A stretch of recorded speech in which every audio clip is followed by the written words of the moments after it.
नमस्कार दोस्तों, आज मैं आपसे दी 50th law book summary in Hindi by Robert Greene आपसे शेयर करूंगा। दोस्तों, दी 50th लॉ बुक में ऐसे तरीकों के बारे में बताया गया है जिनसे आप स्वयं पर नियंत्रण करके सफलता को प्राप्त कर सकते हैं। 50th लॉ बुक समरी पढ़ने के बाद आप आत्मनिर्भर बन सकेंगे और दूसरे लोगों पर भी आपकी निर्भरता कम हो जाएगी। स्टेप नंबर 1, निडरता का महत्व। डर एक जेल के समान है जिसमें कैद होकर हम कुछ भी नहीं कर सकते। यदि आप बेखौफ होकर जिएंगे तभी आप जीवन में सफलता और प्रसन्नता को प्राप्त कर पाएंगे। डर एक ऐसा बंधक है जो हमारे कार्य करने की क्षमता पर पाबंदी लगा देता है। यदि आप सोचेंगे तो जानेंगे कि आखिर कितनी ही बार हमारा डर सच होता है। 95% टाइम हमारा डर सच नहीं होता, इसलिए बेबजाय डरे नहीं। आप जितना डरेंगे डर उतना ही बढ़ेगा। इससे बेहतर यह है कि हर स्थिति या मुश्किल का निडरता से सामना किया जाए। स्टेप नंबर 2, सच्चाई को पहचानें। कुछ भी स्वाभाविक तौर पर अच्छा या बुरा नहीं होता।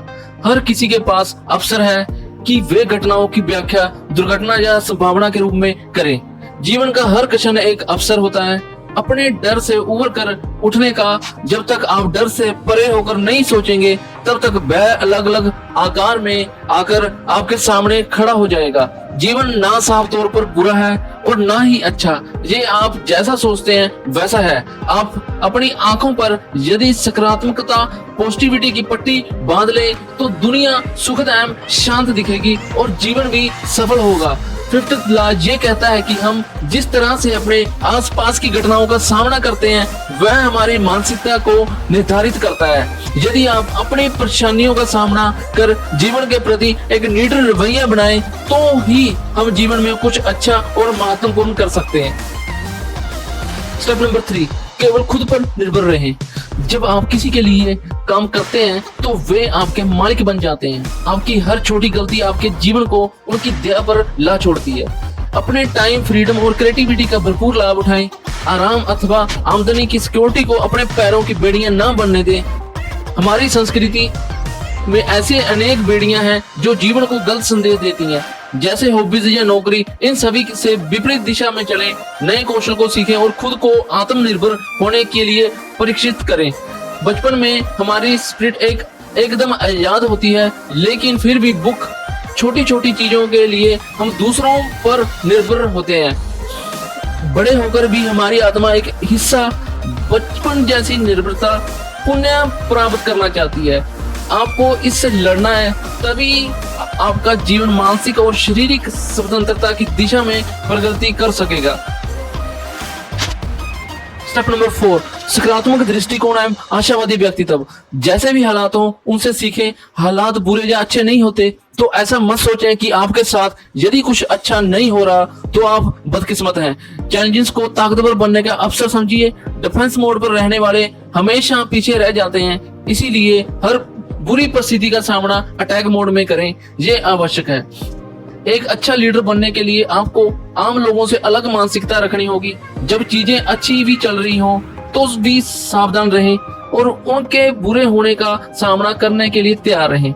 जब चीजें बुरी चल रही हों तो निडर होकर हालातों को बदलें। आपका दिमाग बड़ी से बड़ी जीत लाने के लिए सक्षम है।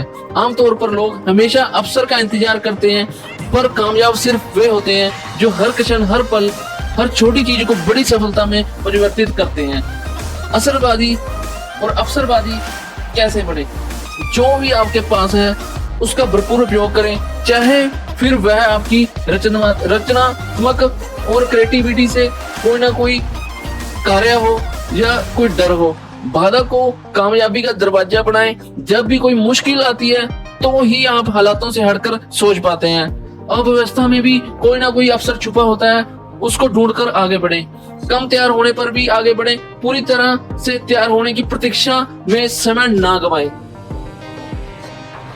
स्टेप नंबर 5, निरंतर आगे बढ़ें। कुछ भी हो जाए पर अपने प्रवाह फ्लो को बाधित ना करें। यदि परिस्थितियां बदलती हैं तो उन्हें अपनाएं। अपने विचारों को नया तथा परिस्थितियों को काबू में रखने के लिए कई तरह के लोगों के साथ बातचीत करें। बचपन से ही हमें हालातों पर काबू करने का प्रयास करना सिखा दिया जाता है। जैसे हम बड़े होते हैं हमारी सब चीजें कंट्रोल करने की अभिलाषाएं और बढ़ती हैं। इससे हम कभी अपने आसपास के लोगों को दूर करना भी शुरू कर देते हैं। हर पल बदलते समय से डील करें।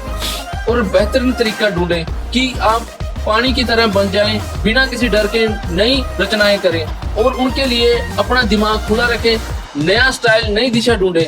इसी तरह से आप अपने आसपास के हालातों को समझकर अपनी भलाई कर सकते हैं।